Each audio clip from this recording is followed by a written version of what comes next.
Cheers. I'm back again. Drunk on brand new review.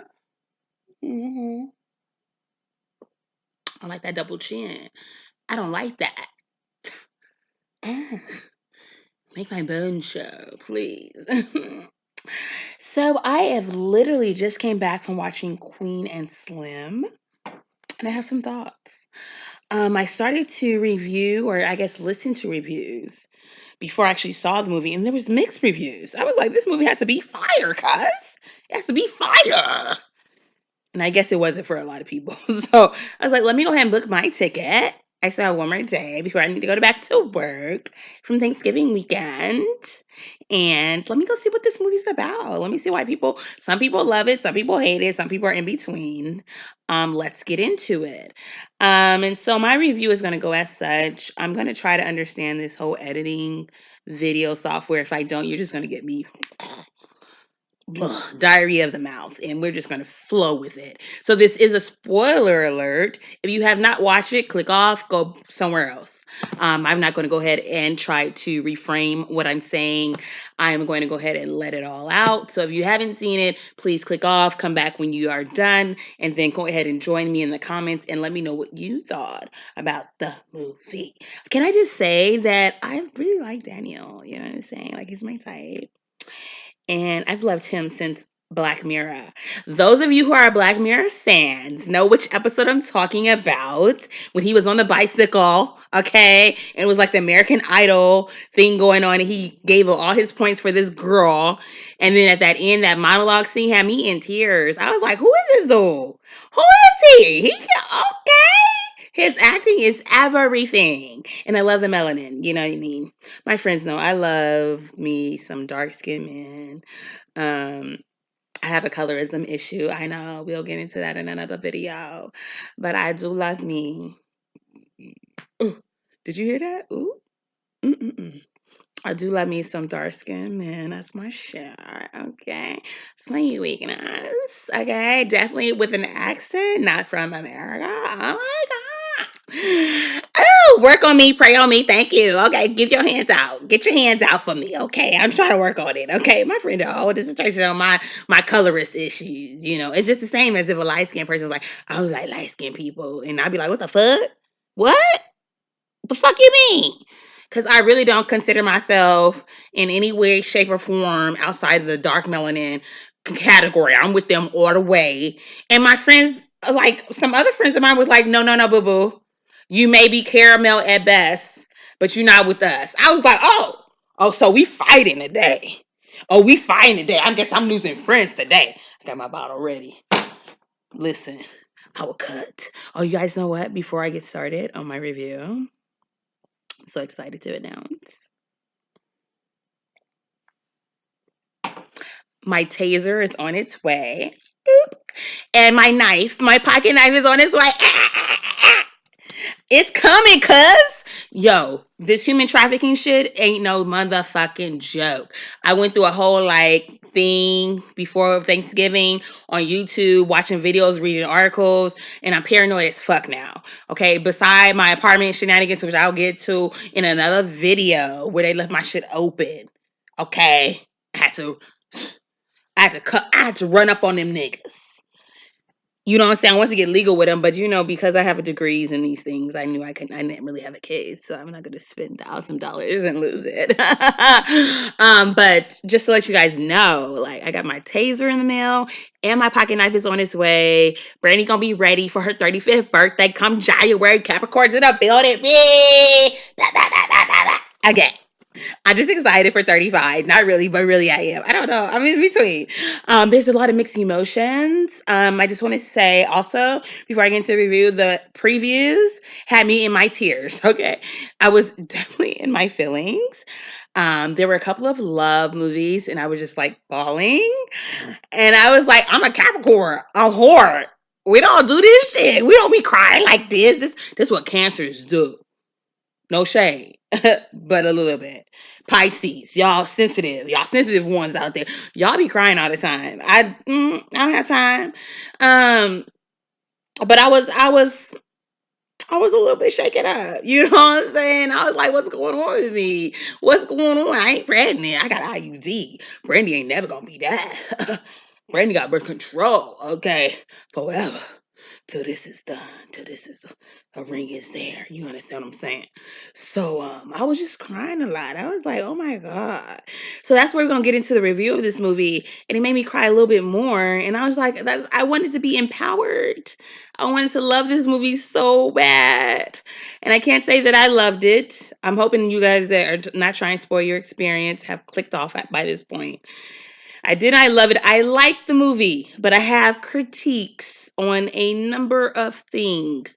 And if I look at all my not subscribers, I'm sorry, subscriptions, because I'm brand new. I have like 4. Humble yourself, Brandy. Humble yourself. You ain't got no subscribers. You are your subscriber. Like literally, 2 of my subscribers is me. Oh, feel like my wig falling off. Like I have a wig on. This is my favorite. This is my winter hat, y'all. This is my winter hat. Don't I look cute though? I love the way I look with this on though. I like wearing it. You know what I'm saying? It's my December, January, February hat. I got it from Walmart like 10 years ago, and it still be looking, it still look good to me. You know what I mean?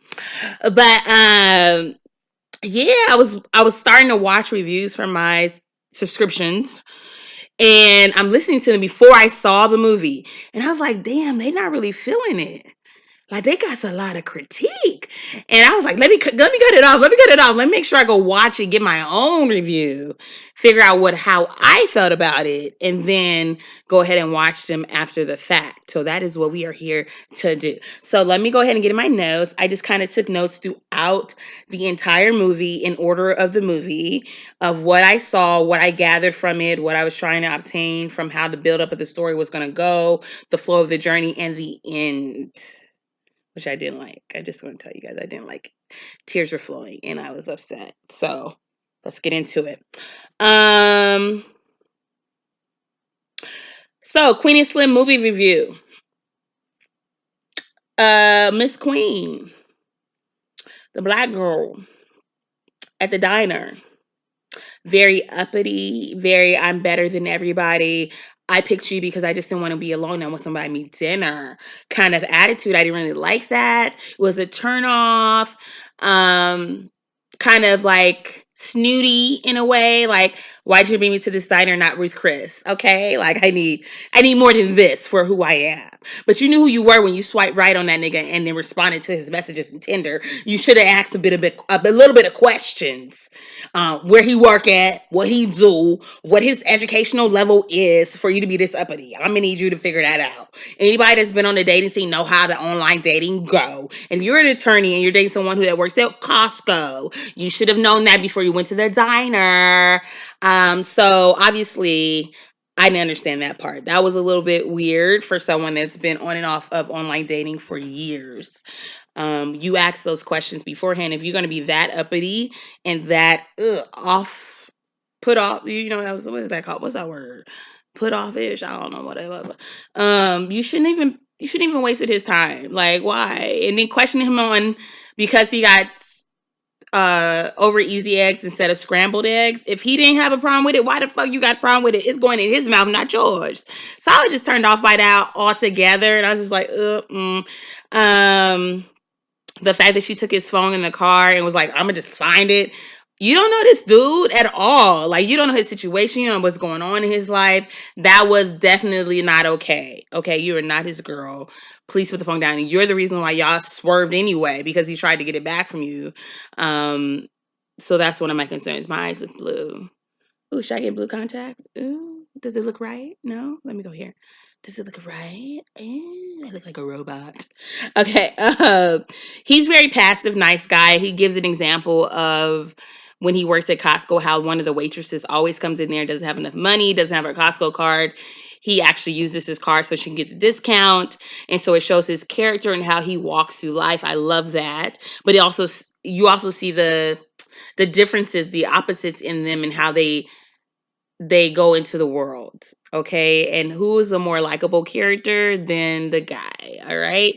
It's sad I don't remember their names at this point. Isn't that weird? Let me get a drink. Hello. Oh, I spilled something on me. Anywho, she's an attorney, so that means she's definitely has degrees.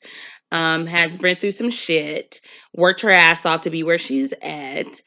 Describes a situation at work where her client is being killed under the death penalty and how she doesn't like that. So you can tell she's a little bit snooty on that part, and I understand that. Do you boo? Do you boo? But do your research on the dudes that you date, and if they're not gonna be up to your caliber, okay? Just saying. Um, and so we go through the whole date. It's very awkward. You can tell, like, at the end of the date, if the police thing didn't happen, that was going to be the end of that. If I was home dude, I would be like, I ain't calling her no more. Unless she's giving up the poom poom. What we got to talk about. She's not my type. So, when we get to the police officer's scene, he responds in the way that a typical black male would respond who knows how to act when the police are attacking or would attack or feel threatened by his presence. She, on the other hand, as an attorney, Miss Know-It-All, has a lot to say and escalates the situation more than it could be if she had allowed him to take lead and just let him do what he did. Now, when he did say, yo, it's getting cold, can you hurry up? I was like, come on now. Come on now. A real black person in America would not say that. We would just wait.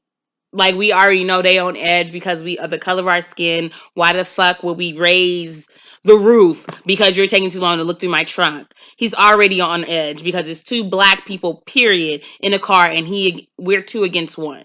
So that was kind of like that writing right there. I was like, I wouldn't have put that in there because I don't think we would have done that. I don't think myself or any of the men that I know in my life would have done that. Like, hey, can you hurry up? It's cold. Like, come on, we know that. He does take the gun, shoots the cop to protect her because he does shoot her, and then natural reaction is the black guy from Black Mirror. My boo, Daniel. Okay, he had a girlfriend, so he's not my boo, but he my ghost boo. We don't call him my ghost boo. He come through and save the day, but he actually ends up killing the officer, and then it's just like, oh, what the fuck? So we get that all in all the previews and everything like that. And I feel like that's not typical, because if it was typical, it would happen a lot more. But the way the scene was directed and put together, I can see how that happened. Unless he's very selfish, it's just like you shot her. I'm good though. I didn't do nothing. It could have been one or the other. So I see how that could have led to that. And the fact that, you know what, I do have a critique on the fact that she got out the car and announced that she's grabbing into her pocket to get the phone because her legal right. That was horrible. So what she should have done in today, 2019 going on 2020, she should have reached for her phone, had it on record, got out and just start recording and not say shit. Just start recording the shit or doing it on Facebook Live. I'm drooling. Facebook Live, Instagram Live, however it works. I don't have social media no more, but this, okay? So whatever y'all do, Snapchat Live, whatever, to get it on record and then start sending that shit out for the media to take on so you can see how the officer was wrong. But you want to be like, I don't have anything in my hand, but I'm going to make an announcement that I'm going to take my hand, grab my phone, record you, and make it look like I'm going to, like, he's already on edge because the black guy said, hey, can you hurry up? And now he got a gun to point to his head. So it was just like, wait, what? What? What? So I was like, Lena. She should have came out the car with the phone. A true black woman that's in her predicament, that knows how this criminal justice system would not have announced shit. We know they don't listen to us when we know the rules already. Okay, so you would have came out with your phone blazing, just with the record, just like boom, boom, boom. And then calling, I don't know, I have no idea what I would do in that situation. I'm talking a lot of shit like I've been in that exact situation. I haven't. But I know what she did was incorrect, given the state and the culture and the environment that we are in today. Not okay. Not fucking okay. Yes, and I'm back. I had to take a small break because I just had to get a sip. A sip of wine. What happens? Then they go to Ohio to New Orleans. I'm from the West Coast. I don't know how long that drive is, but I know he said in the movie a few hours. That's great. But his license plate says trust God, and it's a white Honda Accord. So your car is very obvious, and the license plate is so clear. So I'm gonna need y'all to figure that one out. I'm trying to understand the significance in the license plate and the white car. So that's something in my, I think Kid Fury in the read, they have them actually live interviewing them about the details of the movie. I did not listen to it because I didn't want to spoil it for me. Understanding why they put certain things in the movie. I understand the trust God part is his belief in how he walks through life. Um, does white car have a significance? But in the sense of where we're going with the movie, it doesn't make sense to have these particularities of the car because they're easier to find. I'm just saying. Oh my god, it doesn't blend in nicely. And plus, what I do like about the movie, and I know I have it in my notes somewhere in this phone somewhere, but I love that the two top characters were dark melanin people. I fucking love that. If you think about it, I want you guys in the comments to tell me all the movies in your lifetime or before you that had two dark complected people of African American descent or African British London, because I know they're not from America, the lead characters, descent, that are dark technically or whatever, dark skin. Two are the leading characters and they ran the movie. That shit was awesome to me. I loved it through all of it. Like low key feel like I wish, like, you know how people bleaching their skin and stuff, which I think is fucking crazy as hell. I'm on the opposite end. I have people that told me like, Brian, I think you want to go dark. I'm like, I do. I do. You're right. I don't want to be this complexion. I want to be dark. I want my melanin to be popping. This ain't popping. Fucking it ain't popping. Because I used to be dark when I was younger. And as I got older, like me and my sisters, it happened just like with my mom. We were darker as children, and as we went through puberty, we lightened up or whatever. We got all these spots on our body, similar to having like smallpox, and then all of a sudden, this is my complexion now. And we had to use blending cream to get it so it's not all these blotches of spots, like dark and light. And all my sisters went through it, and I was like, "This is weird," but whatever. Because I don't know any other people that went through that. But I was definitely much darker complected as a child growing up, so I still relate to the darker complected people, and that's where my shit is. That's where I'm connected to. That's the man that I date. That's what I like. You know what I mean?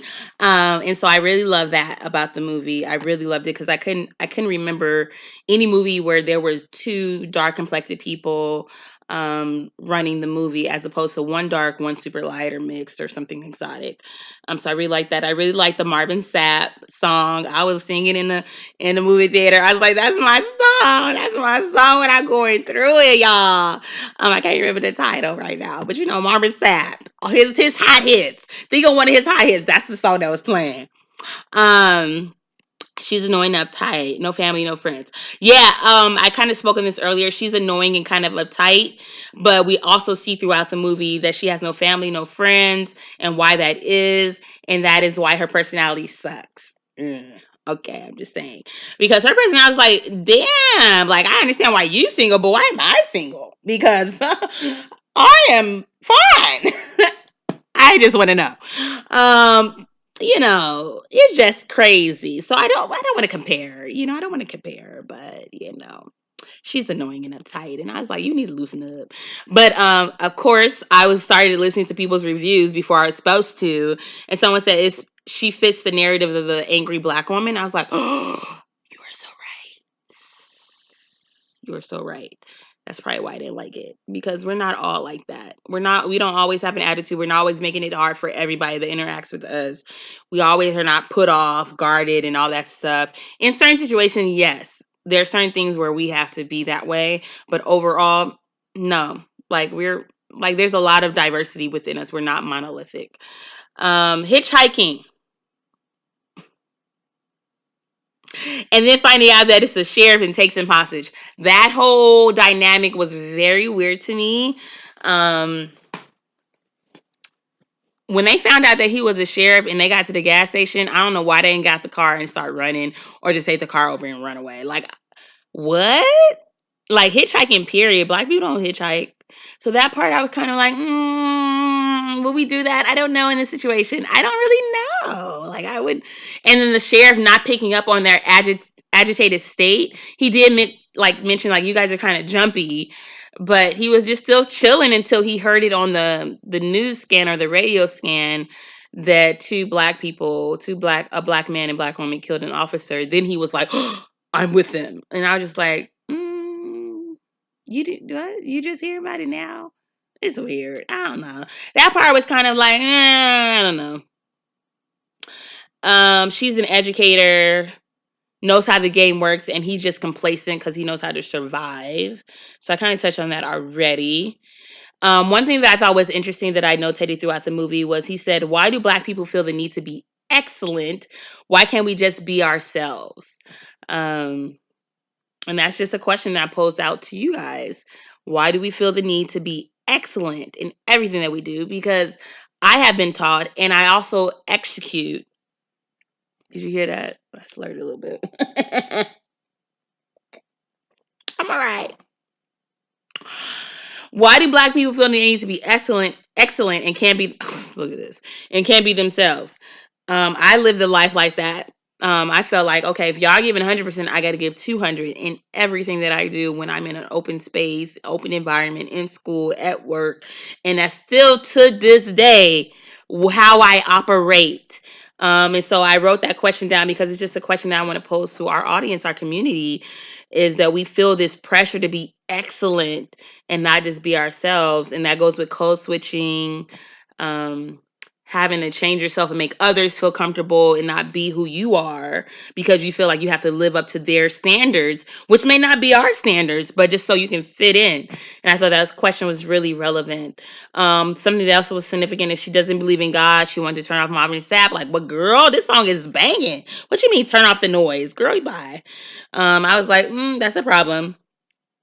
Um, gives the gun to the white boy at the gas station is another scene that I was just like, what the fuck is happening here? I wouldn't have gave him the gun. I would have shot him in the arm and be like, give me 40 on pump 2. Get the fuck down. Like, he was like gonna give him the gun and think that was gonna end right. So that was definitely a movie thing. Because that white boy looked like he would shoot up a school. Let's be fucking honest with it. He looked like he one of the ones that would shoot up a school, and we gotta taser him, kill him, cut him, whatever. He looked like it. Talk about, I feel so empowered with this gun. Knowing he got a gun in the back. He work at a convenience store. You got a gun or rifle somewhere in the back there. Okay, let's not play games. I was like, I didn't like that scene. So, um, there was another comment that was made that said, used to saying I'm okay when I'm not. How many of us have done that in our lives, with our family, with our friends, with our acquaintances? Have said, oh, I'm okay, I'm great. And really you weren't. And didn't feel okay to say, I'm not doing okay. I need help. I need someone to hug me. I want to cry. I need some meds or whatever the case may be. I need to go talk to somebody. I thought that comment in that movie was very relevant and I liked it.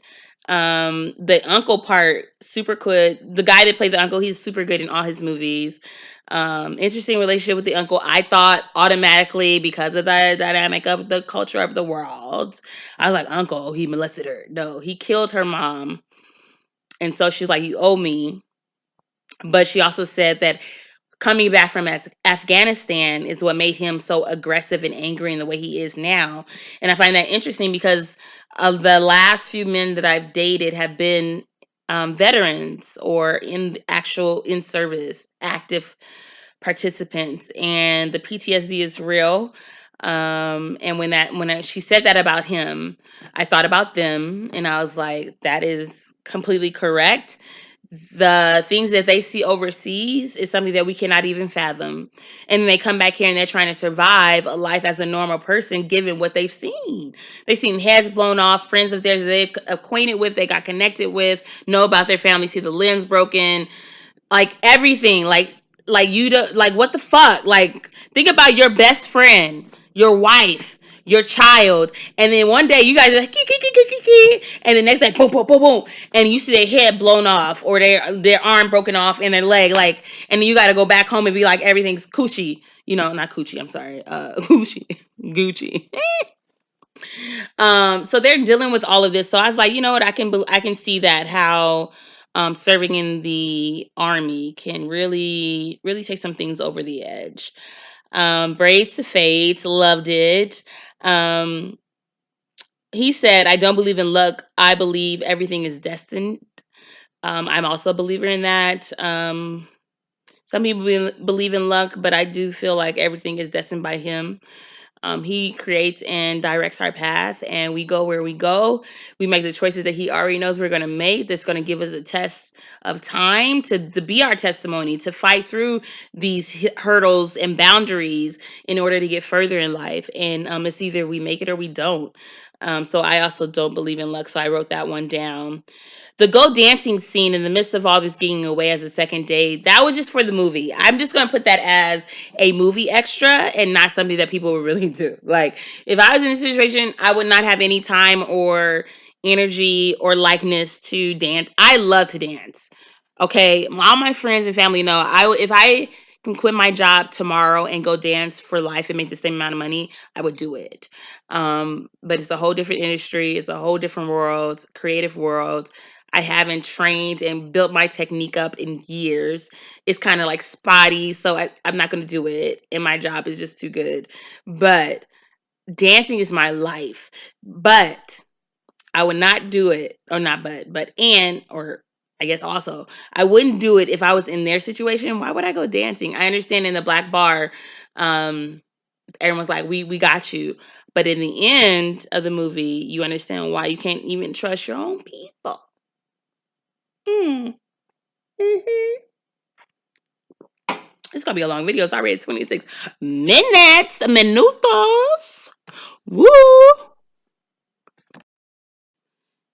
Are we back? We're back. Okay. So the Black Revolution scene was kind of like thrown in there. It really didn't give much context.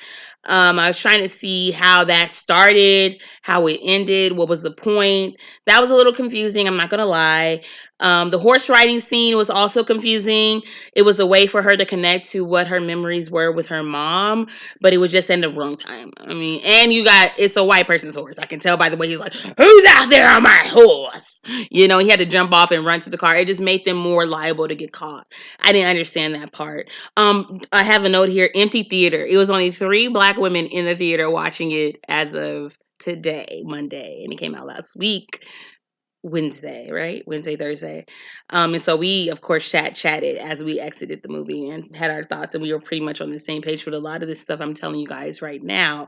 Mother's grave site, very sweet, touching scene, but at this time, I don't know if it was the right move. Maybe it could have came back another time.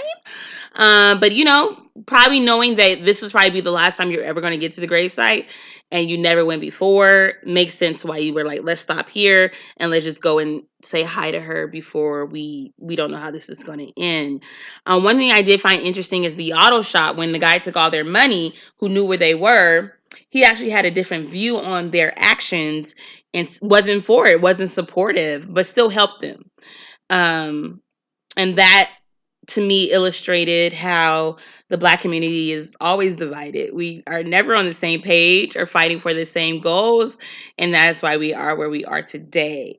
And so you have some black people are like, I'm riding for you, man, even though you hit my knee, my leg broken, I want to ride for you. I ain't gonna say shit. And then you got the mechanics like, I don't like what the fuck y'all doing. That makes them more gun hungry. Now they gonna shoot us even more, blah blah blah. Which is valid. Both points are valid, but it just showed in that scene that he was still willing to help and not rat them out. But it just showed how black people have different views given the experiences that they've had and how they look at how to interact with the white community for survival.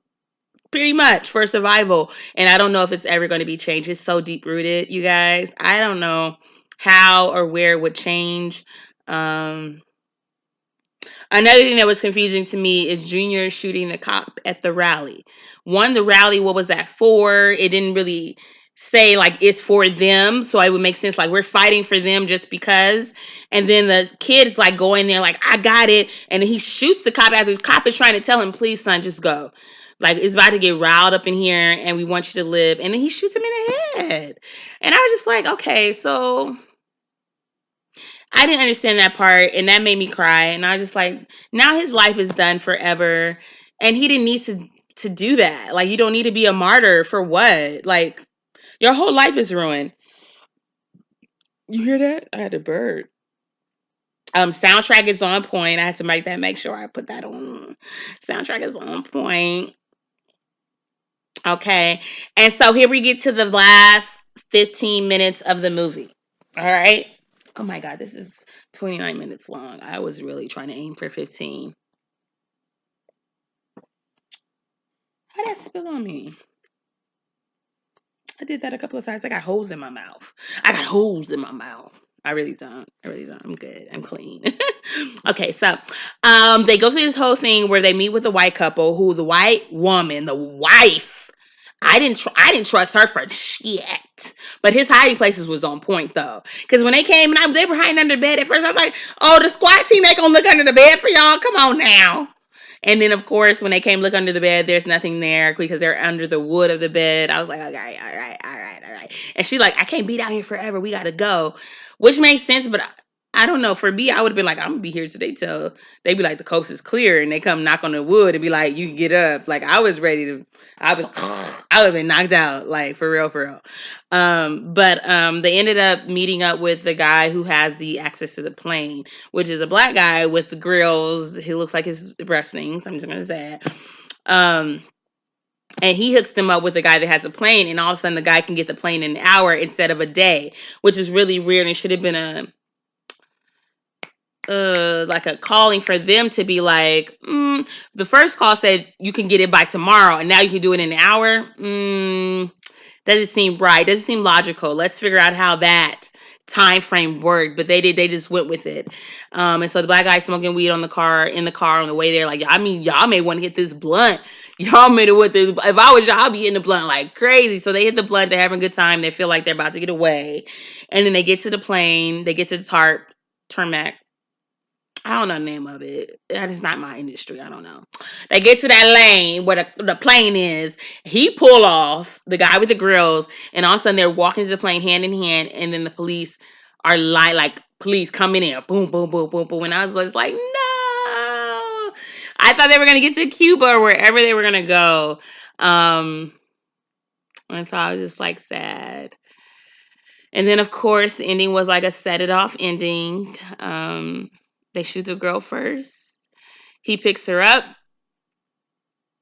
He's sad, and then he walks a little bit, and then they shoot him as if he has a weapon in his hand. No, he has a dead body that you killed in his hand, and you killed him dead in the street like he had a weapon. But so I cried. I was sad because I was just like, this is like sad. Like that's what the ladies who I were talking to, the three of us that were in the movie, they're like, it was like a set it off, and I was like, oh my god, yes. Like I wanted them to win, and then it ending was just like, no, my heart is even more broken. Not only with the situation, how they got there, they're good people, and now they die because of this. For what? And what was changed? Like what changed for us? What was the lesson learned? I feel so empty. And so I didn't really like that. I didn't like that one of the scenes shows the brother counting the 250,000 or 500,000, I'm sorry, dollars that was he was able to get by turning them in because he's the one that turned on them. So that's significant to show that the black community is not connected when it comes to money and greed. We will go against each other to empower the white privileged white man or the white power person in order to get what we need for ourselves. So we're only out for self. We're like crabs in a bucket. We've heard that metaphor, that scenario multiple times. We've seen it. I'm sure every black person that's watching this has seen it, has dealt with it, and you've had to work around it because that shit is real. And so that was just like, damn, like fucking A. So the love story that they were trying to illustrate was like a Bonnie and Clyde type of deal. Um, they use the term legacy a few times in the movie, so I put a note there for that. Trying to see where they were trying to go with legacy. I'm thinking about the junior guy that killed the cop, and then how they're creating a legacy within the black community through their transitions through every city and people they impacted or touched through their actions. Like, what's the legacy being left? What changes are occurring because of their actions?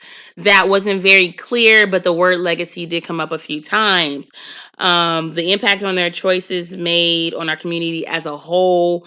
Um, Throughout the process, they died. So that brings me down to sadness, just like with the whole, that's on my notes. The Netflix When They See Us. I have not watched that.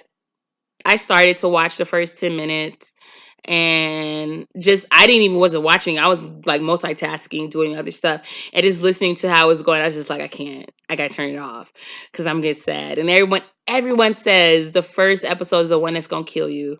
So one that's gonna make you knots in the stomach. And I can't. I can't go through that again. I don't want to take more pills. You know what I'm saying? I don't want to drink more. I'm already drinking a lot. What the fuck? Drunk on brandy. Hey.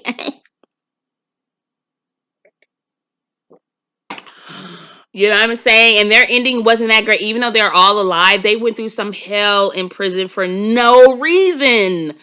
Because the prosecutor just wanted to make sure they close a case. There's things that they're probably dealing with in their own time that we will never fathom. We would never know. They've had interviews and they've talked about certain things, but there's so much more to the story.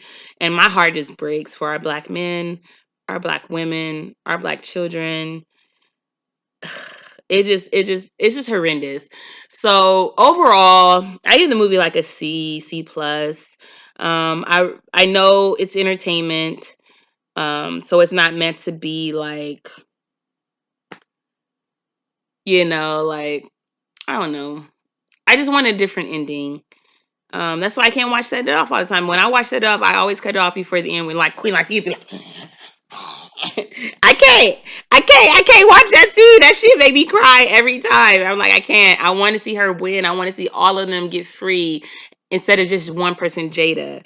And the fact that they killed her first and then they killed him and he wasn't even doing anything. He was just carrying her and say, "You killed my girl." And then y'all shot him to death like he was about to raise up on you with a dead body in his arm. He had no gun in his arm.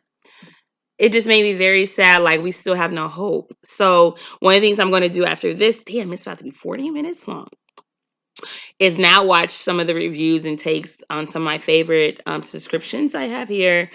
I From the start of it, sounds like a lot of people are taking it the way I did. And yeah, I'm going to definitely try to find interviews with Lena and the director of the movie to see what their take was. What was their objective in the audience? What were you trying to get out of it? Is there a part two? Is there a continuation of this story? Even though the two main characters of this one died, is there something else that's going to happen that's going to give us some more hope? Because right now we're depleted. There's a lot going on in this country today where we're just like, I'm so done. I'm so done. Like, my shit's is whack. It's fuck. You know what I'm saying? Like, I don't even know what else to do other than to defend myself. So that's why I told you I got my taser on the way. I got my pocket knife. I don't know if I told y'all here. Maybe I did. I don't know. I've been tricking. Pocket knife, my taser, and then I'm about to go to the gun range about once a week and see which gun I'm about to buy, so I know how to fucking use it. Cause ain't nobody about to traffic me. Ain't nobody run up on me and rape me. Ain't nobody about to come in this motherfucker. Okay, Brandy crazy. I box. I know Muay Thai. I'm ready. I'm ready for motherfucking war, nigga. I don't know what this thing, the duct tape. It keeps breaking. Whatever. But I'm ready. You know what I'm saying? So I just want to hear the reviews that are on my YouTube screen as of right now. And see, especially with Lena and the director, I forget her name, starts with a B. What was their take? And is there going to be a part two? Is there going to be continuation? Is there going to be some explanation on some of these scenes that are just like, what was that for? At the ending, I was sad. I didn't want to cry in this movie. I wanted to be empowered. I'm actually going to rewatch, actually not related to this movie, but Daniel, I don't know how to say his last name, the main character guy in Black Mirror. That's where I discovered him first and loved him in that shit. I'm going to watch that again tonight if I don't fall asleep and just get my life and end on a good note because I'm sad right now. I'm like, they really died and they were really good people in life. They were living life as great Americans as they say they were supposed to do, getting degrees, going to school, going to work, taking care of family, leading by love, and all of a sudden you kill, like, it's just, so we can't win. We got to be thugs or we got to be good people. No matter what, we gonna die. That's how I took it. And I'm just like, I wanted to see a different way out for them. So let me know your thoughts below. I haven't been on here for a while. I do have updates to share with you guys about certain things that have happened. Actually, not much has happened, actually. my buckness about this apartment. I was gonna get on here that night. I was like, I'm about to tear them motherfuckers up. I'm about to tell the world about y'all shit. But instead of doing that, I like went through my apartment looking for my package that got stolen and the motherfuckers that left my door. Like it was a lot. It was a lot. Instead of going on here, I was buck with it. Like who won it? I went to every 201 that was in this motherfucking complex and nobody knew where shit was. I know somebody took that shit. My package, man. Fuck it. But anywho, my taser and my pocket knife are gonna be delivered to my parents' house, and hopefully no one takes it from there. Fucking A. And that's all I got for you guys. So let me know what your thoughts were on the movie. How did you feel about my comments? Do you agree? Are there some parts that you disagree on? Maybe we can chat about it and I can do a part two. Because I think I may want to rewatch some of it because during the movie I was notating a lot. So there were maybe parts that I didn't comprehend all the way because I was notating. But yeah, I'm just curious to hear what you guys thought. And hopefully you guys like my Walmart hat and my fabulous glasses. Oh my god. Yes.